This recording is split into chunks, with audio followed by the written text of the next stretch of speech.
Hello నమస్తే, welcome to my channel say something. మిత్రులందరూ screen మీద చూస్తున్నారు కదా, RRR 25 మార్చ్ 2022లో రిలీజ్ అయింది ఈ సినిమా. మనకి అప్పట్లో యాక్చువల్గా పండగలకు ముందే రిలీజ్ చేయాలనుకున్న ఈ సినిమాని ఆ టైంలో కొంచెం ఇంకా ఏవో కొన్ని సినిమాలు ఉండడం, తర్వాత కొన్ని గ్రాఫిక్ వర్క్స్ అవ్వకపోవడం, అలాగే కరోనా ఇంపాక్ట్ కూడా అప్పుడు కొన్ని చోట్ల ఉండడంతో కొంత గ్యాప్ తీసుకొని, అంటే 21లో సెకండ్ వేవ్ వచ్చినప్పుడు చాలా భయంకరంగా రావడంతో 2021 తర్వాత ఆ వేవ్ తగ్గేటప్పుడు కొంచెం టైం బట్టి అలాగా 2021 మధ్యలోనే రిలీజ్ అవ్వాల్సిన సినిమా కొంచెం డిలే అయ్యి ఇలాగ 22కి వచ్చిందనమాట. సో ఇవాళ 25 మార్చ్ కదా, మనం ఈ RRR సినిమా గురించి సంబంధించిన అనాలిసిస్ చేసుకుందాం. ఓ విధంగా చెప్పుకోవాలంటే రాజమౌళి గారి బుర్రకి పదును పెట్టిన సినిమా ఇదని చెప్పచ్చు. చాలామంది దీని మీద పెంచుకున్న హైప్ని ఎక్కడికక్కడ తగ్గకుండా నిలబెట్టుకుంది ఈ సినిమా. అందున ఇద్దరు గొప్ప స్టార్లు, అన్న 2 డికేట్లకు సంబంధించిన వారసులు. ఎవరు? రామ్ చరణ్ గారు, అటు కొన్ని చిరంజీవి గారి ఫ్యామిలీ నుంచి, మెగా ఫ్యామిలీ నుంచి, ఇటు నందమూరి ఫ్యామిలీ నుంచి జూనియర్ ఎన్టీఆర్ గారు. ఓ విధంగా ఇద్దరికి హ్యూజ్ ఫ్యాన్ బేస్ ఉంది, ఇద్దరికి హ్యూజ్ డికేట్స్ ఉన్నాయి. అలాగే వాళ్ళిద్దరి మీద హైప్ అండ్ ఎక్స్పెక్టేషన్స్ చాలా ఉంటాయి. ఆ విధంగా చూసుకుంటే అంటే బాగా వీళ్ళు ఏదైనా చేయగలరని చెప్పేసి ఇండివిజువల్గానే చాలా మంచి రికార్డులు ఉన్న హీరోలకి ఇద్దరు కలిసి చేస్తుండడం, అది కూడా రాజమౌళి గారు లాంటి నెంబర్ 1 డైరెక్టర్. ఇండియా సంబంధించి అప్పటికే ఆయన బాహుబలి 2 అని చెప్పేసి, అలాగే ఏగా ఇలాంటి భయంకరమైన సినిమాలు మంచి పెద్ద హ్యూజ్ హిట్లు తీసి బాహుబలి అయితే ఇంకా దాదాపుగా హద్దులను చెరిపేసిందని చెప్పచ్చు. పాన్ వరల్డ్ పిక్చర్ అయిపోయింది, పాన్ ఇండియా కూడా కదా చెప్పుకోండి. వీటన్నిటిని చెరిపేసి ఇంత బలమైన డైరెక్టర్ అవడంతో అందరి దృష్టి ఖచ్చితంగా ఈ RRR మీద పడింది. ఈ RRR మీద పడడంతో అంచనాలు తారాస్థాయిని పట్టుకున్నాయి. అందువల్ల ఆ సినిమా వచ్చినప్పుడు ఆ అంచనాలకు తగ్గట్టుగా ఉండడం కోసం రాజమౌళి గారు చాలా టైం తీసుకుంటుంటారు ఇప్పుడు. అలాగే దీనికి టైం పట్టింది. ఎట్టకేలకు 25 మార్చ్ 2022 రిలీజ్ అయిన సినిమా సంచలనాలు సృష్టించింది. మొదటి రోజు కొంచెం డివైడింగ్ టాక్ బయటికి స్ప్రెడ్ అయినప్పటికీ వాటన్నిటి అంచనాలని తొక్కిపెడుతూ సినిమా స్టోరీ, కథకున్న బలం, అలాగే అట్ ద సేమ్ టైం ఇద్దరు యాక్టర్ల, అదే రామ్ చరణ్ గారు కానీ జూనియర్ ఎన్టీఆర్ గారు కానీ ఎక్సలెంట్ యాక్షన్ చేయటం, తర్వాత అందరూ కూడా ఆ క్యారెక్టర్లు తగ్గట్టుగా సినిమాలో చూసిన ప్రతి ఒక్కరు కూడా బాగా చూపించడం, అలాగే రాజమౌళి గారు కూడా టెక్నికల్గా దాన్ని బాగా విజువలైజేషన్గా అందంగా చూపించడంతో సినిమా చాలా పెద్ద హిట్ అయింది. ఇంకా దీనికి సంబంధించిన వాళ్ళు చూసుకుంటే డైరెక్టర్ వచ్చి ఎస్ఎస్ రాజమౌళి గారు, స్క్రీన్ ప్లే కూడా ఆయనే, స్టోరీ వచ్చి విజయేంద్ర ప్రసాద్ గారు, రాజమౌళి గారు నాన్నగారు. ఎందుకంటే ఆయన చాలా కథలు రాశారు. బాలకృష్ణ గారికి సమరసింహారెడ్డి సినిమా టైం నుంచి ఉన్నారు ఆయన. అంతకుముందు రానా ఆ సినిమా టైం నుంచి బొబ్బిలి సింహం సినిమా కూడా విజయేంద్ర ప్రసాద్ గారే కథ. సో అప్పటి నుంచి ఉన్న ఆయన కథలు ఎన్నో రాసుకుంటూ, అలాగే ఇంకా రాజమౌళి గారు వచ్చాక వారికే కథలు రాస్తున్నారు ప్రత్యేక. మధ్యలో రాశారు 1-2 కథలు. బజరంగి భాయిజాన్ అనే సినిమాకి సల్మాన్ ఖాన్ గారికి కథ ఇచ్చారు. సో విజేంద్ర ప్రసాద్ గారు బిగ్ రైటర్, ఆయన చూసుకోక్కర్లేదు. తర్వాత డైలాగ్స్ వచ్చి అద్భుతమైన రైటర్ సాయి మాధవ్ బుర్రా గారు రాశారు. అందుకే డైలాగ్స్ ఇందులో పేలే చాలా వరకును. సాయి మాధవ్ బుర్రా గారు అంటే గౌతమిపుత్ర శాతకర్ణి, ఖైదీ నెంబర్ 150, అలాగే చాలా సినిమాలకి, అదే కృషి గారి సినిమాలకు సంబంధించి కొన్ని సినిమాలకి అద్భుతంగా రాస్తారు ఆయన. తర్వాత ప్రొడ్యూసర్ వచ్చి డివివి దానయ్య గారు దాని మీద తీశారు సినిమా. డివివి ఎంటర్టైన్మెంట్స్ పతాకంపై డివివి దానయ్య గారు నిర్మించారు. అయితే దీనికి చాలా వరకు బయట నుంచి కూడా కొంచెం అంటే ఎకనామిక్ సోర్సెస్ వచ్చాయి. అంటే ఈ డబ్బుకు సంబంధించి ఫైనాన్షియల్గా కూడా బయట నుంచి కూడా కొంత సహకారం అందింది రాజమౌళి గారి తరపు నుంచి, అందరి తరపు నుంచి కూడాను. కానీ మెయిన్ అంతా కూడా డివివి దానయ్య గారే సినిమాకి డబ్బులో పెట్టడం జరిగింది నిర్మాత కింద. సో మరే డివివి దానయ్య గారే నిర్మాతగా ప్రకటించారు అనమాట. సో ఇక సినిమాటోగ్రఫీ చూసుకుంటే, అంటే ఫోటోగ్రఫీ సెంథిల్ గారు రాజమౌళి గారు అన్ని సినిమాలకి వర్క్ చేశారు. అద్భుతమైన ఫోటోగ్రాఫరు, చూసుకోక్కర్లేదు ఆయన. ఇంకా తర్వాత విజువల్ ఎఫెక్ట్స్ వచ్చి వి శ్రీనివాస మోహన్ చేశారు, ఎక్సలెంట్గా చేశారు. ఎడిటింగ్ శ్రీకర ప్రసాద్ గారు సీనియర్, ఈ మధ్యకాలంలో చాలా సినిమాలకి చేశారు ఆయన కూడా. అలాగే ఇంకా మ్యూజిక్ వచ్చి మరకతమణి కీరవాణి గారు, ఎంఎం కీరవాణి, ఆస్థాన విద్వాంసుడు రాజమౌళి గారికి పాటలు అద్భుతంగా కుదిపేయడం చెప్పొచ్చు. స్క్రీన్ని బట్టి, సిచ్యువేషన్ని బట్టి ఆయన ఇచ్చిన పాటలు కానీ, సౌండ్ సిస్టమ్ కానీ మైండ్ బ్లోయింగ్ అనమాట నిజంగానే. తర్వాత ఇంకా ప్రొడక్షన్ కంపెనీ అవన్నీ చెప్పుకున్నాం కదా. ఈ విధంగా సినిమాకి సంబంధించి వివరాలు అనమాట. ఈ విధంగా మొత్తం ఇంకా స్టార్ కాస్టింగ్ వచ్చి చూసుకుంటే ఎన్టీఆర్ గారు, రామ్ చరణ్ గారు, అజయ్ దేవగన్ గారు, ఆలియా భట్ గారు, శ్రియా శరణ్ గారు, సముద్రగని గారు, రే స్టీవెన్సన్ ఆయన విలన్ అనుకుంటాను, స్కాట్ అని పెట్టారు కదా ఆయన విలన్ అనమాట. అలాగే అలిసాన్ డూడి, ఒలివియా మోరిస్ అంటే రామారావు గారికి హీరోయిన్ కింద చేసింది కదా ఒక అమ్మాయి, ఇంగ్లీష్ అమ్మాయి, ఆ అమ్మాయి ఒలివియా మోరిస్. అలిసన్ డూడి అంటే నాకు తెలిసి వెనకాల ఎవరు విలన్ గారు వెనకాల ఒక అతను ఉంటాడు కదా, అతను అనుకుంటాను డూడి అంటే. ఈ విధంగాను ఇక అది కాకుండా మనకి చాలామంది ఇంకా కామెడీ యాక్టర్లు వాళ్ళందరూ కూడా చాలా, రాజమౌళి గారు దాంట్లో ఉండే పాత సినిమాల్లో ఉండే వాళ్ళందరూ చాలా మటుకు ఉన్నారు ఈ సినిమాలో. అడవిలో చేసిన పిల్ల దగ్గర నుంచి అందరినీ కూడా బాగా తీసుకున్నారు సినిమాకి. చాలా స్ట్రాంగ్ క్యాస్టింగ్ తీసుకున్నారు. ఇంగ్లీష్ వాళ్ళని కూడా ఎక్కువ మందిని తీసుకోవడం అది జరిగింది ఈ సినిమాలో, ఫారిన్ కేటగిరీకి సంబంధించి. ఇవన్నీ కూడా ఇంకా ఈ సినిమాకి సంబంధించిన వివరాలు అన్నమాట. ఇక ప్లాట్ కథలోకి వెళ్తే ఇది ఆయన ఎలా తీసుకున్నారంటే ఆయన ఫస్ట్ నేను చెప్పారు. అల్లూరి సీతారామరాజు గారు, కొమరం భీమ్ గారు వయసులో ఉండగా వాళ్ళిద్దరూ కూడా యుద్ధ విద్యలు నేర్చుకోవడానికి బయటికి వెళ్ళారు. అంటే ఓ విధంగాను అప్పట్లో బ్రిటిష్ వాళ్ళు ఉండేది కదా, వాళ్ళ పాలన ఉండేది, ఆ దాష్టికం ఉండేది. ఆ బాధల నుంచి బయటపడడానికి వారిని ఎదిరించడానికి కొంత మేరకు తమను తాము సిద్ధం చేసుకోవడానికి అని చెప్పేసి వెళ్ళినప్పుడు కొన్నేళ్ల పాటు బయట గడిపి వచ్చారని చెప్పేసి చెప్తారు. అల్లూరి సీతారామరాజు గారు కూడా కొన్నాళ్ళ పాటు ఈ ఛత్తీస్గఢ్ ఇవన్నీ అడవులు తిరుగుతూ మనకి ఆయనేమో కొన్ని యుద్ధ విద్యలు నేర్చుకున్నారని. At the same time Komaram Bheem గారు కూడా చాలా యుద్ధ విద్యలు నేర్చుకున్నారు. కొమరం భీమ్ గారు తెలంగాణ, మనకి ఎక్కడ హైదరాబాద్లో ఉంటుంటారు ఆయన. హైదరాబాద్లో ఉంటున్న పర్సన్ ఆయన ఈ ఛత్తీస్గఢ్, ఈ మహారాష్ట్ర అడవులు ఆయనకు బాగా దగ్గర అప్పట్లో. అంటే ఇవన్నీ ఆదిలాబాద్ ఇవన్నీ కూడా కలిసి ఉండేవి కదా. ఒకప్పుడు అటవీ ప్రాంతం ఎక్కువ ఇటు సైడ్, తెలంగాణ సైడ్ ఎక్కువ. అయితే ఆ ప్రాంతం నుంచి అలా వెళ్ళి అవన్నీ కూడా ఛత్తీస్గఢ్ అటు సైడ్ వెళ్ళి ఆయన కొన్ని గెరిల్లా యుద్ధాల్లో కూడా ఆరితేరి వచ్చారని చెప్పేసి చెప్తారు. అయితే ఈ సమయంలో వారు నిజంగా అంటే అప్పట్లో బ్రిటిష్ వాళ్ళ దగ్గర సమస్య వస్తే వాళ్ళు ఎలా తిరగబడితే ఎలా ఉంటుంది, యువకులుగా ఉన్న వాళ్ళు యుద్ధ విద్యలు నేర్చుకుంటూనే అట్ ద సేమ్ టైం ఒక సమస్య వచ్చినప్పుడు దాని గురించి ఎలా నిలబడ్డారు అని చెప్పేసి అన్నదాన్ని ప్రజెంట్ సిచ్యువేషన్కి, అంటే ఆ సిచ్యువేషన్కి అన్వయించుకుంటూ దాన్ని కనెక్ట్ చేశారన్నమాట. వాళ్ళు మళ్ళీ బయటికి రావడం, బ్రిటిష్ వాళ్ళతో ఫైట్ చేయడం, స్కాట్ దొరగారిని చంపడం, ఇవంతా కూడా ఒక అద్భుతంగా కనెక్ట్ చేశారని చెప్పుకోవచ్చు. నిజంగా ఐడియాలజీ చాలా మంచి ఐడియాలజీ.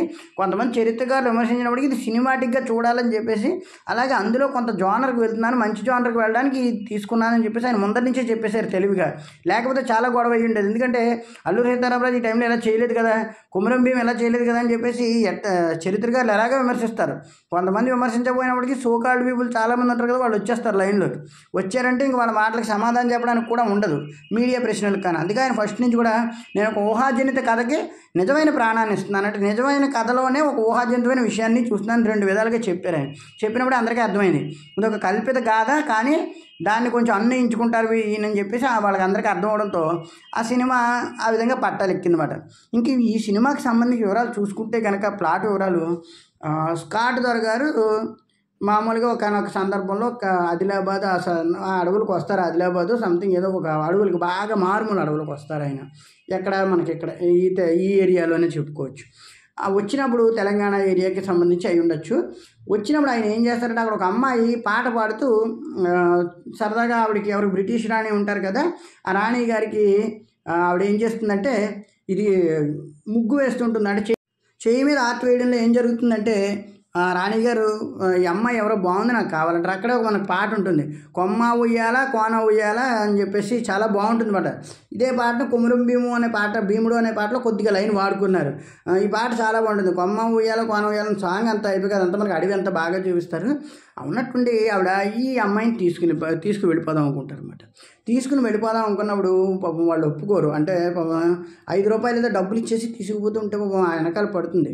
అక్కడ తల్లిని కొట్టేసి ఆ అమ్మాయిని తీసుకుని వాళ్ళ దానికి తీసుకుపోతారు అన్నమాట. వాళ్ళ అంటే ఆ బిల్డింగ్కి తీసుకుపోతారు. వాళ్ళు ఉంటారు కదా, ఈ స్కాట్ దొరగారు వాళ్ళు ఉంటే ఆ ప్యాలెస్కి తీసుకుపోతారు.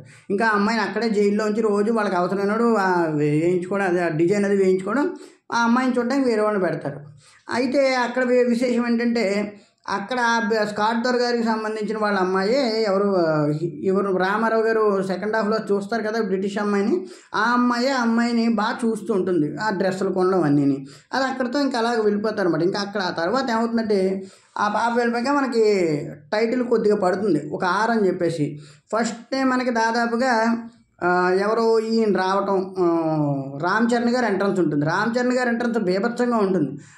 కొంతమంది ఉద్యమకారులు అందరూ కూడా మీద పడి అక్కడ ఉద్యమం చేస్తుంటారు. ఆ ఉద్యమాన్ని ఆపడానికి ఎవరు సరిపోరు. అందులో ఒక యువకుడు వచ్చి వీళ్ళ మీద రాళ్ళు వేస్తుంటాడు. వీళ్ళని ఎలా ఆపాలో తెలియట్లేదు. అంటే అక్కడ సార్ మొత్తం అన్ని చోట్ల, బెంగాల్ అన్ని చోట్ల కూడా ఉద్యమం ఊపందుకుంది, కష్టంగా ఉందంటే ఈలోగా రామ్ చరణ్ గారు వచ్చి ఆయన కంట్రోల్ చేసి ఆ కొట్టిన కుర్రాన్ని 100 మంది మధ్యలోకి వెళ్ళి పట్టుకొస్తారు. ఎక్స్ట్రాడినరీగా సీన్ క్రియేట్ చేశారు. ఎక్స్ట్రాడినరీగా ఉంటే సీన్ కూడా ఆయన్ని చూస్తే రామ్ చరణ్ గారు చాలా దెబ్బలు తగులుతాయి. ఆయనకి తగిలినా కూడా లెక్క చేయకుండా కుర్రాన్ని పట్టుకుని వచ్చేస్తారు అనమాట. అప్పుడు ఆ బ్రిటిష్ దొరగారు ఏమంటారంటే అతన్ని చూస్తే వాళ్ళు కూడా బెదురుతారు, ఎవడ్రా బాబు ఇంత బలంగా ఉన్నాడని. ఆయన అంత బలంగా కొడతారు, వాళ్ళని తిరిగి వాళ్ళు ఇతను కొడతారు, అయినా కూడా కుర్రాన్ని తీసుకొచ్చేస్తారు. దాంతో అతను ఆ బ్రిటిష్ దొరగారు అంటారు చాలా బాగా ఉన్నాడు, ఇతను మనం రికమెండ్ చేయాలని. రామ్ చరణ్ గారు బ్రిటిష్ వాళ్ళ దగ్గర పనిచేస్తూనే వాళ్ళ దగ్గర పెద్ద క్యాడర్ కోసం ప్రయత్నిస్తుంటారు. దానికి సంబంధించిన ఒక ఫ్లాష్ బ్యాక్ ఉంటుందన్నమాట. అయితేనే ఇంకా ఇక్కడ మనకి రామ్ చరణ్ గారు ఎంట్రన్స్ అయిపోయి జూనియర్ ఎన్టీఆర్ గారు ఎంట్రన్స్ ఉంటుంది. ఆయన అడవిలో ఒక్కొక్క పులిని ఒక్కొక్క దాన్ని బంధించడానికి ఆయన రకరకాల ప్రయత్నాలు చేస్తూ ఒక చిన్న వెల వేస్తారు. అక్కడ యాక్చువల్గా వాళ్ళు వెలవేసింది దేనికి, నైనాకో దేనికో, అంటే హైనా అని ఉంటుంది కదా, హైనా అంటారు దాన్ని, అంటే ఒక చిరుతుబుల్ టైప్లో ఉంటుంది. దాన్ని పట్టుకుందామని వలవెత్తే అనుకోకుండా అది మిస్ అయిపోయి ఆ ప్లేస్లో పెద్ద పులి వస్తుంది. అక్కడ రామారావు గారు పరుగది చూడాలి, చాలా బాగుంటుంది సీన్ క్రియేటింగ్. అక్కడ దగ్గరికి వచ్చాక పులి దగ్గరగా రావడం, ఆ తాడు బంధించిన తాడు తెగిపోవడం, మీదకి ఒక్కసారిగా వచ్చినప్పుడు సీన్ అయితే మనకు ఒళ్ళు జలదరిస్తుంది. అక్కడ ఒక మత్తు మంది వచ్చి ఒక పసరు ఉంటుంది, ఆ పసరు దాన్ని మొహం మీద కొట్టి దాన్ని కంట్రోల్ చేసి అంటారు అక్కడ, నా లక్ష్యం కోసం మిమ్మల్ని వాడుకుంటున్నానరా ఏమనుకోకండి అని. ఇదే విషయాన్ని రాజీవ్ కనకాల గారు ఆల్రెడీ అక్కడ బ్రిటిష్ వాళ్ళకి వెళ్ళి చెప్తారన్నమాట. అయ్యా మీరు ఒక అమ్మాయిని తీసుకొచ్చారు, మా అమ్మాయి తల్లిదండ్రులు బాధపడుతున్నారు, ఇచ్చేయండి అంటే ఎవరు వచ్చి ఏం చేసేస్తారంటే వాళ్ళకు ఒక కాపలా వాడు ఉంటాడు, అతను ద్వారా కాపలా అంటాడు, అతను అన్న అంటారు, అతను వస్తాడు. కానీ అతను వస్తే పెద్ద పులి నోట్లో ఉన్న కూడా నోళ్ళు అది అంటారు కదా, ఆ నోటిని చీల్చి గోళ్ళతో పీకి మరీ తీసుకుపోతాడు అవసరమైతేనే. ఆ పెద్ద పులి నోటిని చీల్చి మరీని చూసుకోండి, కాసుకోండి, ఎలా వస్తాడో తెలియదని. ఇదే విషయాన్ని డ్యూటీ అప్పగించాల్సి వస్తే అక్కడ మీటింగ్ జరుగుతుంది, బ్రిటిష్ వాళ్ళు మీటింగ్ జరిగితే రామ్ చరణ్ గారు ఆ డ్యూటీకి ముందుకు వస్తారు, నేను ఆ వ్యక్తిని పట్టుకుంటానని. ఇంకా అక్కడి నుంచి రామ్ చరణ్ గారు ఆ వ్యక్తిని పట్టుకోవాలని ప్రయత్నించడం, రామారావు గారు ఏం చేస్తారంటే ఇంక వెతుక్కుంటూ జాగ్రత్తగా మనం ఇంకా బయటికి వెళ్దాం అయితేనని చెప్పేసి అడవిలో అందరితో మాట్లాడి టౌన్లోకి రావడం. అక్కడ ఒక పని కుదురుతారు ఒక అతని దగ్గర, ఒక ఎవరో బాబా ఉంటారు కదా మామూలుగా వాళ్ళు ముస్లిమ్స్ అవిని, వాళ్ళ దగ్గర పనికి కుదిరి టైర్లు పని అది చేస్తూనే ఆ అమ్మాయిని వెతకడం అది మొదలెడతారు. ఆ ప్యాలెస్కి దగ్గరలో ఉండగాను ఆ ఉండగా వెతకడం మొదలు పెట్టడంతో రకరకాల పనులు చేస్తుంటారు. అక్కడ గాజులు తయారు చేయడం అన్నీ కూడా చేస్తుంటారు. అప్పట్లో ఒక వర్క్ అని చేసేవారు కదా, రకరకాల వర్కులు చేసేవారు కదా. ఆ విధంగా వర్కులు చేస్తున్నప్పుడు రామారావు గారు ఇలాగ ఈ పిల్ల గురించి వెతకడం, ఆ పిల్లకి సంబంధించిన ఏ విషయాన్నైనా కూడా తీసుకోవటం. అలాంటి సందర్భంలో ఒకసారి వీళ్ళవాడు ఒక అతను దొరికిపోతాడు అక్కడ ప్యాలెస్ దగ్గర. ఇది ఐడి లేకుండా వెళ్ళిపోవడం, ఐడి కార్డు లాంటి బిళ్ళ లాంటివి ఇస్తారు వీళ్ళకి కూలి పని చేసే వాళ్ళకి. ఐడి లేకుండా దొరికిపోవడంతో కొట్టబోతుంటే ఆవిడ వచ్చి ఆపుతుంది, ఎవరో అమ్మాయి వచ్చి, ఒలివియా మోరిస్ వచ్చి ఆపండి అది అలా కరెక్ట్ కాదంటే, అప్పుడు ఆ అమ్మాయిని చూసి ఆ అమ్మాయి చాలా మంచిదిలా ఉంది, మన వాడిని వెళ్ళిపోమని చెప్పింది, కాబట్టి ఆ అమ్మాయిని పట్టుకుంటే పని అవుతుంది అని చెప్పేసి బాబా అని చెప్పేసి అంటారనమాట. అంటే సరే పట్టుకోవాలి అయితే అంటే ఈలోగా రామ్ చరణ్ గారు ఇతని కోసం ఎత్తుకుతుంటారు. ఇలాంటి సందర్భంలో ఒక ఫైర్ యాక్సిడెంట్ జరిగి ఒక కుర్రాడు నదిలో పడిపోతాడు. అక్కడ రామ్ చరణ్ గారు ఎవరు రామారావు గారు అనుకోకుండా కలుస్తారు. అంత దూరం నుంచి చూసి రామ్ చరణ్ గారు ఏమో రామారావుని చూసి చేయడం, రామారావు రామ్ చరణ్ చూసి చేయి, ఇద్దరు కలిసి అక్కడ గుర్రం మీద అయినా బండి మీద అయినా వెళ్ళి అక్కడ తాడు సహాయంతో తీసుకుని ఆ సీన్ చాలా హైలైట్గా ఉంటుంది. అక్కడే చెయ్యిలా ఇద్దరు కలపడం, అక్కడే మనకి RRR అని పడుతుంది. అదే రణం, అదే రుధిరం రౌద్రం అని చెప్పేసి అదే పడుతుంది కదా మనకి, రణం రుధిరం రౌద్రం అని చెప్పేసి ఒక టైటిల్ అనమాట. RRR అనే దానికి అర్థాలు అవన్నీ, అంటే యుద్ధము, రక్తము, అదే రుధిరం అంటే రక్తం, రణం అంటే యుద్ధం, రౌద్రం అంటే పౌరుషం అనమాట. ఆ మూడు కూడా చేయాల్సిన పోరాటానికి కావాల్సినవి కాబట్టి అవన్నీ కూడా అలాగే అవసరం అన్నట్టుగా చెప్పిస్తారు మనకి. ఆ విధంగా ఇంపాక్ట్ అయ్యాక వీళ్ళిద్దరు స్నేహితులు అవుతారు. వీళ్ళిద్దరు స్నేహం అయ్యి రామారావు గారు ఒక పక్కన అతను వెతుకుతూనే ఉంటారు. ఆ ఒలివియా మోరిస్తో ఎలా కలవాలనుకున్నప్పుడు ఒకనొక సందర్భంలో రామ్ చరణ్ గారు హెల్ప్ చేస్తారు అతనికి. రామ్ చరణ్ గారు ఇతను వెతుకుతూ ఉంటారు, కానీ అది రామారావు గారికి తెలియదు, ఇతనే వెతుకుతున్నాడు. ఆ పేపర్ మిస్ అయిపోతుంది అనమాట. మిస్ అయిపోవడంతో ఎలాగోలా దొరుకుతాడులే అని అనుకుంటూ ఉంటారు ఎవరు రామ్ చరణ్ గారు. ఇదే సందర్భంలో రామారావు గారు ఇతను ఫ్రెండ్స్ అవడంతో ఒక పార్టీకి ఈ అమ్మాయిని ఏదోలాగా మీట్ అవుతారు. అనుకోకుండా కొన్ని సిచ్యువేషన్స్ చేసి అక్కడ కొన్ని ఫన్ సీన్స్ అయి ఉంటాయి. అనుకోకుండా ఆ పిల్ల కూడా అమ్మాయి దగ్గరే ఉందని ఒకనొక సందర్భంలో ఇతనికి తెలుస్తుంది ఒలివియా మోరిస్ ద్వారానే. తెలిసేటప్పుడు రామారావు గారు ఏం చేస్తారంటే ఎలా అన్నా పట్టుకోవాలనుకున్నప్పుడు రామ్ చరణ్ ద్వారా అమ్మాయిని ఏదోలా క్యాప్చర్ చేసి జాగ్రత్తగా అందులోకి వెళ్తారు. వెళ్ళినప్పుడు అక్కడ అనుకోకుండా అక్కడ ఒక ఫంక్షన్కి పిలుస్తుంది ఆ అమ్మాయి ఒలివియా మోరిస్. ఆ ఫంక్షన్కి వెళ్ళినప్పుడు అక్కడ రామ్ చరణ్ గారు కూడా నువ్వు ఇలా వెళ్ళకూడదురా, మన ఇద్దరం కలిసి వెళ్దాం ఆగని చెప్పేసి మంచి సూట్ అది వేసి తీసుకెళ్తారు. అక్కడ అనుకోకుండా రామారావు గారిని డ్యాన్స్ గురించి అవమానం చెప్తే ఇద్దరు కలిసి డ్యాన్స్ చేస్తారు. నాటు పాట ఊపేసిందని చెప్పచ్చు. అంతకుముందు కూడా మనకి పాట ఉంటుంది వీళ్ళిద్దరిది స్నేహానికి సంబంధించిన పాట, ఊహించని చిత్ర విచిత్రం అని చెప్పేసి, స్నేహానికి చాచిన హస్తం ఏ విధిరాత ఏమవుతుందో ఏమో అని చెప్పేసి ఒక అద్భుతమైన పాట ఉంటుంది, చాలా బాగుంటుంది పాట. దరదం అని చెప్పేసి సాంగ్ బీట్ అనమాట. ఆ సాంగ్ తర్వాత ఇది కూడా అదిరిపోతుంది. నాటు ఏదో ఊపు వేసింది, పొలం గట్టు మీద పోలేరమ్మ పూనినట్టు అని చెప్పేసి అద్భుతమైన పాట. నిజంగాను ఆస్కార్ కూడా వచ్చింది కదా మనకి, తర్వాత దాని గురించి కూడా చెప్పుకుందాం. అయితే ఇది ఇలా అవ్వగానే అక్కడ రామారావు గారు ఆ విధంగా విధంగానే ఆ అమ్మాయిని ఫైండ్ అవుట్ చేస్తారు. తర్వాత ఈ అమ్మాయిని కనుక్కోవడం, ఈ అమ్మాయితో పరిచయం పెంచుకున్నాక ఆ పాట అయిపోయాక కానీ ఈ అమ్మాయితో పరిచయం పెంచుకుని అక్కడ మళ్ళీ ఉందని విషయం తెలుసుకుని మళ్ళీ దగ్గరికి వెళ్తే మళ్ళీ ఇడిపించుకుని వెళ్ళిపోమడం. ఇంకా రాత్రికే ఇంకా రామారావు గారు ప్లాన్ వేసేస్తారు. అప్పటికే ఒకానొక సందర్భంలో ఇతను కామెడీ యాక్టర్ అతను పారిపోతాడు కదా రామారావు గారి దగ్గర ఉన్నతను. అతను రామచరణ్ గారికి ఒకనొక సిచ్యువేషన్లో దొరికిపోతాడు. దొరికిపోతే రామచరణ్ గారికి రామారావే దీనికి సంబంధించిన వ్యక్తి అని తెలిసిపోతుంది అనమాట. అంటే తెలియదు కానీ ఒక వ్యక్తి ఉన్నాడు దగ్గరలోనే తెలుస్తుంది. ఈలోగా అనుకోకుండా అతను ఏం చేస్తాడంటే బంధిస్తాడు కదా, అతను ఒక పాము ఇతని మీద పడేస్తాడు. ఎవరు రామచరణ్ మీద. రామచరణ్కి పాము కాటేసేయడంతో అది గమనించిన రామారావు గారు అనుకోకుండా గమనించి కాపాడి అక్కడ నిజం చెప్పేస్తాడు. భయ్యా నేను వచ్చింది ఒక అమ్మాయి కోసం, నా పేరు భీముడు అని చెప్పేసి అంతా చెప్పేయడంతో అక్కడ ఏమవుతుందంటే ఈలోగా నేను ఈ రాత్రికి ఆ అమ్మాయిని విడిపించుకుని వెళ్తాను, నువ్వు జాగ్రత్తగా ఉండని చెప్పేసి అక్కడ పడుకోబెట్టి వెళ్ళిపోవడంతో ఇంకా రామచరణ్ గారు ఎలాగైనా విష ప్రభావం తగ్గిపోవడంతో ఓపిక వచ్చి ఆయన అక్కడికి వచ్చేస్తారు. అక్కడ పెద్ద యుద్ధం జరిగితే రామారావు గారిని పట్టేసుకుంటాడు రామచరణ్ గారు. పాపం ఎంతో అడుగుతారు రామారావు గారు వదిలే భయ్యా అని. అక్కడ చాలా పెద్ద ఫైటు. అక్కడ జంతువుల్ని ఇప్పటిదాకా మనకు ఫస్ట్ హాఫ్ అంతా ఎందుకు జంతువులు బంధిస్తున్నారు అనుకుంటాం కదా, ఆ జంతువులన్నింటినీ బంధించి ఆయన తీసుకొస్తారు అక్కడికి. పోలీసుల మీద విచక్షణ రహితంగా వదిలిపెడతారు. ఒక్కొక్కరిని చాలా దారుణంగా కొడతారు రామారావు గారు అయితే. రామచరణ్ కూడా దెబ్బలకు తట్టుకోలేంత పరిస్థితి ఉంటుంది, అంత బలంగా రామారావు గారు తిరగబడతారు. అక్కడ పట్టుకున్నాక ఈ స్కాట్ దొర గారు ఏమంటారంటే ఇతన్ని ఏదోలాగా మనని హింస పెట్టాలని చెప్పేసి అనుకుంటారు అనమాట. హింస పెట్టాలనుకుని నలుగురిలో కట్టేసినప్పుడు అక్కడ రామచరణ్ గారు రామారావు గారిలో వైబుని గమనిస్తారు. అక్కడ ఒక మంచి సాంగ్ ఉంటుంది, మోకాళ్ళ మీద ఆనుకోమంటే ఆనుకోరు రామారావు గారు, ఒప్పుకోరు. కొమురం భీముడో కొర్రాసు నెగడోలే మండాలి కొడుకు అని చెప్పేసి సూర్యుని చూపిస్తారు. ఒక అంటే మండే కర్రలాగా ఇప్పుడు ఉండాలి తప్ప వంగిపోవాల్సిన అవసరం లేదు. ఇక్కడ మన గుండె మన నెత్తురు వంగిపోవాల్సిన అవసరం లేదని చెప్పేసి పాడే పాట ఒక ఊపే అనుకోవచ్చు. రామారావు గారి యాక్షన్ హ్యాట్స్ ఆఫ్ చెప్పచ్చు, జూనియర్ ఎన్టీఆర్ గారి యాక్షన్కి హ్యాట్స్ ఆఫ్ చెప్పచ్చు. అక్కడ ఆ పాట అయిపోయాకను రామారావు గారిని బంధించేసి వేరే చోటుకి తీసుకెళ్తే అక్కడ సముద్రకని గారు ఉంటారు ఇంత ఫస్ట్ నుంచి. సముద్రకని గారితో రామచరణ్ అంటాడు, లేదు బాబాయ్ కొమురం భీముని విడిపించాలంటే భీముని విడిపించడం పెట్టరా, నలబడి కష్టపడ్డావు 20 సంవత్సరాలు బట్టి లక్ష్యం కోసం ఇక్కడ అధికారి అవ్వాలని, నువ్వు అధికారి కూడా అయ్యో ఈ టైంలో వాడిని విడిపిస్తే చచ్చిపోతావురా, ప్రాణాలు కూడా పోతాయంటే పోతే పోనీ బాబాయ్ ఆనందంగా ఇచ్చేస్తాను, నేను ఎన్నాళ్ళు ఆయుధాలు ఉంటేనే వీళ్ళని ఎదిరించగలం అనుకున్నాను, కానీ భీము ఒక్క పాట ఇవాళ వేలాది మందిని కదిలించింది, భీములో ఆ బలం ఉంది, ఒక్క పాట చాలు ఒక మాట చాలు అనడానికి ఎంతలాగా మనుషులు రియాక్ట్ అయ్యి చూసావు కదా, అలాంటి వాడిని చనిపోనిస్తే భీము ఒక సమితి కాకూడదు, ఒక స్వరం కావాలి ఈ స్వాతంత్రోద్యమానికి అని చెప్పేసి భీముని తప్పించడానికి అక్కడ ప్రయత్నించి భీము తరపున ఇతను దొరికిపోతాడు పాపం. అది రామారావు గారికి అర్థం కాక ఆ పిల్లని చంపడానికి కూడా రామచరణ్ వస్తున్నాడు అనుకుని రామచరణ్ గారిని కూడా కొట్టేసి ఆయన పిల్లని తీసుకుని వెళ్ళిపోతాడు. వెళ్ళిపోయి ఒక సందర్భంలో ఆలియా భట్కి లెటర్ రాస్తాడు ఇతను, నేను నన్ను ఇలా ఉరి తీస్తారు ఇలా జరుగుతుందని. ఆవిడ పాప అక్కడికి వస్తే రామారావు గురించి వెతుకుతుంటారు వీళ్ళందరూ కూడా. వెతుకుతున్నప్పుడు ఆలియా భట్ అనుకోకుండా అక్కడ మసూచి సోకిందని చెప్పి తప్పిస్తుంది రామారావు గారిని వాళ్ళందరినీ.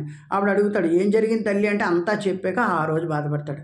ఆ రోజు బాధపడి తప్పు నా వల్లే జరిగింది తల్లి, నేను మల్లి కోసం వచ్చినా నీ బావ మట్టి కోసం వచ్చినాడు, నేను ఇలాగ చిన్న పిల్ల కోసం ఇలా అతన్ని ఇది ప్రాణాలు ఇచ్చిన దోస్తునే పాడేయాలని చూశాను, చంపాలని చూశాను, అంది వచ్చిన అవకాశాన్ని వదిలేశాను, వెళ్తాను, వెళ్ళి నువ్వు ఆకలితో అన్నం పెట్టావు, మాకు కష్టంలో ఉండగా ఆదుకున్నావు, నీ ఆదుకున్న దానికి మీ మీ బావని తీసుకొచ్చి అప్పగిస్తా అని చెప్పేసి అక్కడికి వెళ్ళి ఒలివియా మోరిస్ ద్వారా ప్లాన్ సంపాదించి ఆ చట్టంలోకి వెళ్ళటం, ఆ జైల్లోకి అక్కడ బాగా కనిపెట్టి రామచరణ్ గారిని బయటికి తీసుకొచ్చాక అక్కడ మనకి క్లైమాక్స్ ఫైట్ ఉంటుంది, బీభత్సమైన ఫైట్ అనమాట, ఒక రేంజ్ ఫైట్ అది. ఇది చాలా బాగుంటుంది, మన స్క్రీన్ మీద ఆల్రెడీ ఫొటోస్ కనబడుతున్నాయి ఈటలు విసిరినట్టు అని.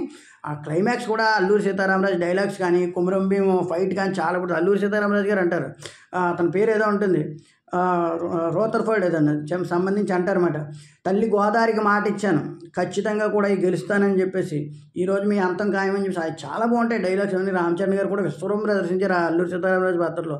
అక్కడంతా ఫైట్ అయిపోయాక స్కాట్ దొరని వెళ్ళి అక్కడ చంపేసి అవన్నీ తీసుకొచ్చి ఆశయం అదే ఆయుధాలు అవన్నీ కూడా రామారావు గారు పట్టుకుని వస్తారన్నమాట. అవన్నిటితోనూ ఆ స్కాట్ దొర గారిని చంపేసి ఏం చేస్తారంటే తీసుకొచ్చి ఈ మధ్యలో ఫ్లాష్ బ్యాక్ ఒకటి ఉంటుంది. అజయ్ దేవగన్ గారు ఇతని ఫాదర్ ఎవరు రామచరణ్ గారి ఫాదర్. ఈ ఆశయానికి ముఖ్య కారణం అతనే అన్నమాట. అతను చనిపోతూ ఒక అధికారిగా ఉంటూనే తప్పించుకుని బ్రిటిష్ వాళ్ళకి ఎదురుగా వెళ్ళి ఆ విషయంలో చనిపోతాడు. ఆ చనిపోయే సమయంలో రామచరణ్ గారే దాంతో కాల్చవలసి వస్తుంది అంతా అతన్ని. అవసరం అంటే ఆయన వెనకాల బాంబులు కట్టుకుని కాల్చమంటాడు. అప్పటి నుంచి ఎలాగన్నా ఆయుధాగారానికి అధిపతి ఆ ఆయుధాలు సంపాదించి స్వాతంత్రం సంపాదించాలని అతని ఆలోచన అన్నమాట. అది మనకి చాలా బాగా ఇంపాక్ట్ చేశారు. కొమురం భీము ఇంపాక్ట్ ఏంటంటే దేనికి లొంగకూడదు, అవసరమైనప్పుడు కష్టంలో ఒకలాగా సుఖంలో ఒకలా లొంగిపోకుండా బలంగా నిలబడాలనే విషయాన్ని కొమరం భీం ఈ విషయంలో మనకు చాలా ప్రస్ఫుటంగా చెప్తాడనమాట. అది ఆదివాసీల బలం అని కూడా చెప్పినట్టుగా మనకు కనబడుతుంది. ఎందుకంటే వాళ్ళు అంత స్ట్రాంగ్గా ఉంటారు కాబట్టి స్వతహాగా అది చాలా బాగా చూపించాడు. తర్వాత ఆ ఫైట్ అంతా అయిపోయాక వాళ్ళందరూ చోట కలవటం, అక్కడ సముద్రగని గారు సాధించేవరా అంటేనే భీమ్ అప్పుడు చెప్తాడు, ఎవరు రామచంద్ర గారు అంటారు, భీమ్ నా ఆశయానికి అవసరమైన ఆయుధాలను అందించావు, నా స్నేహితుడిగా నిలిచి కష్టంలోనూ సుఖంలోనూ అన్నింటిలో ఉన్నావు, అలాగే చెప్పు నీకేం కావాలంటే మా అందరికీ చదువు ఇవ్వని అంటారు. అంటే అప్పట్లో చదువుకునేవారు కాదు కదా ఆదివాసీలు, వాళ్ళకి చదువు ఇమ్మన్నారు. అక్కడ ఎంతో గొప్ప ఇంపాక్ట్, చదువు ఇవ్వన్నా మా అందరికీ మేము బాగా ఇంప్రూవ్ అవుతాం అంటే చదువుకోవాలనే ఆలోచన ఆయనకు కూడా వచ్చిందనమాట. ఎవరిని రామచంద్ర గారిని చూస్తే ఎక్కువసార్లు బుక్స్తో గడుపుతుండడం ఆయన చూస్తారు. ఈ విధంగా వాళ్ళందరూ కలుసుకుంటారు. చివరిలో నెత్తురు మరిగితే ఎత్తర జెండా అని చెప్పి సాంగ్ ఒకటి పెట్టారు, చాలా బాగా పెట్టారు. అక్కడ అజయ్ దేవగన్ గారు లేకపోయినా సరదాగా అజయ్ దేవగన్ గారిని వాళ్ళందరినీ రాజమౌళి గారిని వీళ్ళందరినీ చూపిస్తూ సాంగ్ ఉంటుంది. సాంగ్ చాలా బాగుంటుంది. అలాగే నాటి పాటకి చంద్రబోస్ గారు రాశారు, అలాగే కీరవాణి గారు మ్యూజిక్ కదా, వాళ్ళిద్దరికీ కలిపి గోల్డెన్ గ్లోబ్ అవార్డు వచ్చింది, అలాగే ఆస్కార్ అవార్డు కూడా మనకి వచ్చింది. ఆ విధంగాను అకాడమీ అవార్డు 15th మొన్న అకాడమీ అవార్డుల్లోనూ ఆ విధంగా చూసుకుంటే చాలా గొప్ప అనే చెప్పచ్చు. మనకి ఇంకా 95th అకాడమీ అవార్డులో బెస్ట్ ఒరిజినల్ సాంగ్ కింద, అంటే ఫస్ట్ ఇండియన్ సాంగ్కి ఒక తెలుగు ప్రత్యేక లాంగ్వేజ్కి ఆస్కార్ అవార్డు రావడం ఇది చాలా గర్వమైన విషయం. రాజమౌళి గారికి కూడా హ్యాట్స్ ఆఫ్ చెప్పాలి. యాక్టర్లు అందరూ కూడా ఆలియా భట్ కానీ, ఆ విలన్గా చేసిన స్కాట్ గారు కానీ, ఆ రాణిగా చేసిన ఆవిడ కానీ, చిన్నపిల్లలు కానీ, అలాగే చిన్న చిన్న జంతువులు కానీ, గ్రాఫిక్ విషయాల్లో కానీ అన్నింటిలోనూ కూడా ది బెస్ట్ పిక్చర్ అని చెప్పచ్చు. RRR కొన్నేళ్ల పాటు చాలామంది గుర్తుంటుంది, బాహుబలి వీటన్నిటితో పాటుని అంత బాగా తీసుకొచ్చారు. రామచంద్ర గారు రామారావు ఇద్దరు కూడా ఆర్ఆర్ అన్నట్టుగా అందరూ రాజమౌళి రామారావు రామచరణ్ అనేవారు సరదాగా, అంత బాగా చేశారు. నిజంగా 2 డికేడ్ల నుంచి వచ్చిన ఇద్దరు పిల్లలు కూడా ఎక్కడ కూడా తగ్గలేదు, వాళ్ళిద్దరు కూడా అద్భుతం చేశారని చెప్పొచ్చు సినిమాని. సినిమా చాలా బాగుంటుంది, పాటలు బాగుంటాయి, ఎక్స్ట్రాడినరీ సిచ్యువేషన్స్ ఉన్నాయి సినిమాలోను. చూసే కొద్ది చూడాలనిపిస్తుంది పిక్చర్. కొన్ని విజువలైజేషన్స్ అయితే రాజమౌళి గారు చాలా బాగా తీసుకొచ్చారు. ప్లీజ్ సబ్స్క్రైబ్ మై ఛానల్, దయచేసి ఖచ్చితంగా సబ్స్క్రైబ్ చేసుకోండి. మంచి విషయాలు, మంచి సినిమాలు, రిలీజ్ అయిన సినిమాలు ఆ డేట్ని బట్టి, తర్వాత డేట్ని బట్టి కూడా మనం అన్నీ చెప్పుకుందాం. అలాగే మరొకసారి ఈ RRR విడుదలైన తేదీ సందర్భంగా రాజమౌళి గారి టీంకి మరొకసారి విషెస్ తెలియజేస్తూ, రామారావు గారికి, రామచరణ్ గారికి, అలాగే నటించిన నటీనటులందరికీ కూడా విషెస్ తెలియజేస్తూ, ఈ లెగసీ కూడా మనకి చాలా కాలం కొనసాగాలని కోరుకుంటూ, రాజమౌళి గారికి మరొక మంచి ఇటు పడాలని కోరుకుంటూ, please subscribe my channel. Thank you very much.